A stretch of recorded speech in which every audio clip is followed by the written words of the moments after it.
বাবা তার কলিজার টুকরো সন্তানকে, ছোট্ট ছেলেটাকে দেখবেন মাঝে মাঝে আদর করে এরকম শূন্যে ছুঁড়ে মারে। ধরেন ছোট্ট মেয়েটাকে আদর করে কোলে তুলে এরকম শূন্যে ছুঁড়ে মারে। তো মেয়েটাকে শূন্যে ছুঁড়ে মারলে দেখবেন মেয়েটা খিল খিল করে হাসে। ও যদি নিচে পড়ে ওর হাতও ভাঙবে, পাও ভাঙবে, তারপরেও হাসে। কেন হাসে?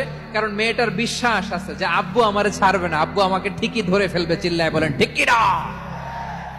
ঢাকা থেকে জেদ্দা ওমরা করতে যারা যান দেখবেন 40,000 ফিট উপরে বিমানে অনেকে কম্বল চাপা দিয়ে ঘুম দিতেছে। এই বিমান 40,000 ফিট উপর দিয়ে পাইলট চালায়া এটাকে আফ্রিকার জঙ্গলে নিয়ে যায় নাকি ভারত মহাসাগরে নিয়ে যায় তার কোনো টেনশন নাই, সে ঘুম। কারণ তার পাইলটের উপর, এই এয়ারলাইন্সের উপর বিশ্বাস আছে যে সকালবেলায় এটা জেদ্দা আন্তর্জাতিক বিমানবন্দরে ল্যান্ড করবে। আচ্ছা দেখেন, ঢাকা থেকে একজন লোক কক্সবাজার যাবে, ডবল ডেকার বাস আছে না যেগুলোতে ঘুমায় ঘুমায় যাওয়া যায়, তো দেখবেন অনেক প্যাসেঞ্জার বাসে উঠে কম্বল নিয়ে ঘুম দিতেছে। দেখেন তার কি বিশ্বাস ড্রাইভারের উপরে। এই বাস তো তারা চালাইতে চালাইতে নওগাঁ নিয়ে যেতে পারে, এই বাস তো তারা নিয়ে পঞ্চগড় ছেড়ে দিতে পারে, কিন্তু তার কোনো টেনশন নাই।